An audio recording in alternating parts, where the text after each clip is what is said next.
Welcome to another interview episode of After the Abuse. Today we'll be talking with Joel Moore. Let's jump right into that, shall we? Joel is joining us via Duo from Florida. Joel, thank you for joining us. Thank you for having me. Please tell us a little about your life now. My now is absolutely fantastic. It was so worth the work. I have a beautiful, loving wife that supports me. I have two wonderful children that love and hug and kiss me every day. And I've got one adoption coming on the way here in the next month or two. And I am very excited about what life has in store.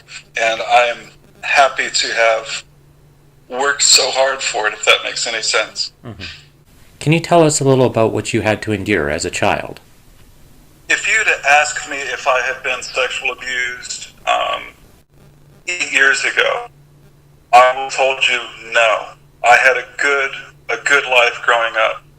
I had a loving mother. I had a great dad. But all of that was repressed, and I didn't remember the hard parts. When the memories began back to me, I began to realize what a horrible growing up I had.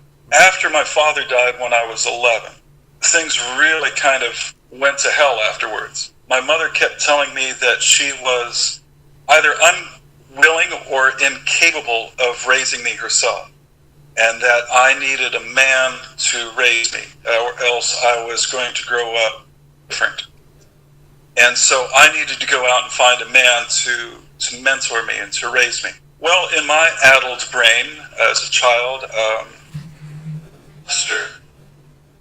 and I said, hey, I need a guy to help raise me, and will you be my surrogate father?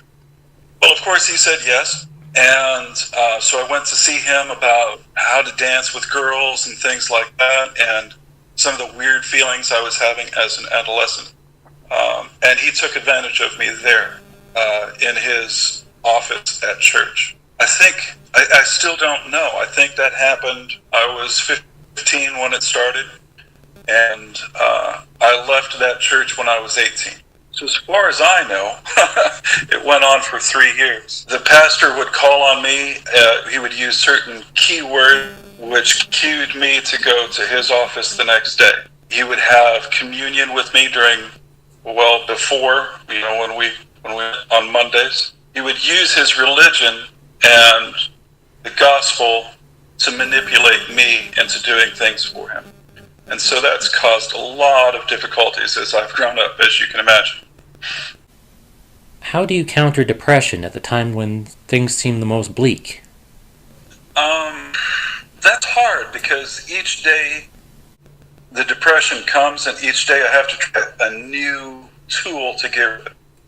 The tool that worked yesterday didn't work today, if that makes sense. Mm-hmm. And so I try to write as much as possible. I write in my journal almost every day. I write poetry.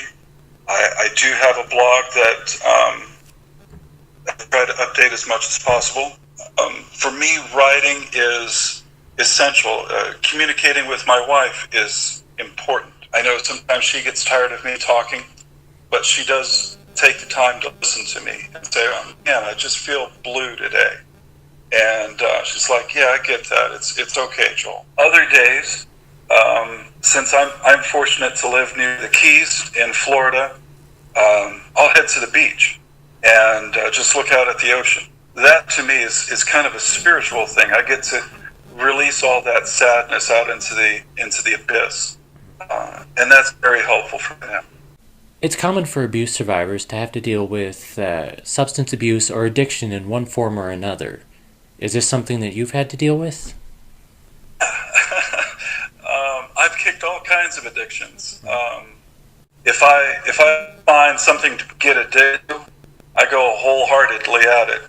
Fortunately, I haven't done any hard drugs. My main drug of choice is the computer, is the internet, and all the adult websites that you can find on there. That's my drug of choice. It's still something that I struggle with.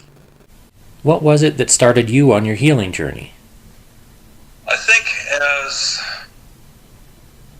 a lot of survivors with repressed memories, and the world just becomes a nasty place. I was angry all the time.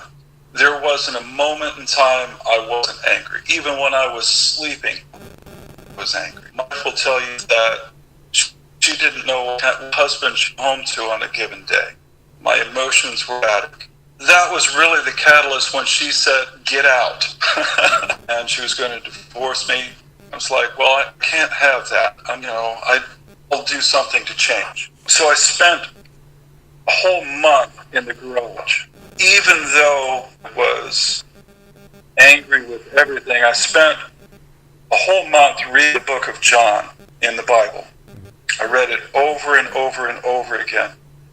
And the idea was, if I'm demonstrating hate, I'm going to learn about love, which is the opposite of hate. And so after that month, it was when the memory started coming back to me, and I was able to heal. I just read about love, and it's like, if I'm not loving, then I'm hating. Does that make sense? What would you say to someone who's just starting their healing journey? It's going to be cliche, and you're not going to want to hear it, but it's worth it. It is absolutely worth it. The life that you receive after healing is so much better than the life before. And there's many times, I wish I didn't know. I wish I could not remember anymore, but it's so worth it. What would you say are the top things we can do to protect our children now? From my perspective, communication is huge. I ask my children all the time, are you safe where you are? Do you feel safe? But not only that, I expect the adults to behave properly, and I am there all the time with them. Mm-hmm. I expect when they go into a room with somebody that I don't know that door is open. I expect communication from everyone around me. How are we keeping our children safe?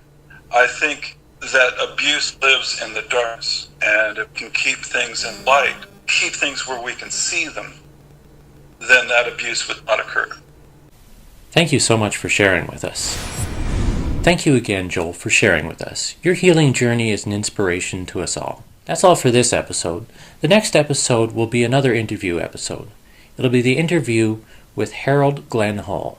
Have a good day and take care of yourself.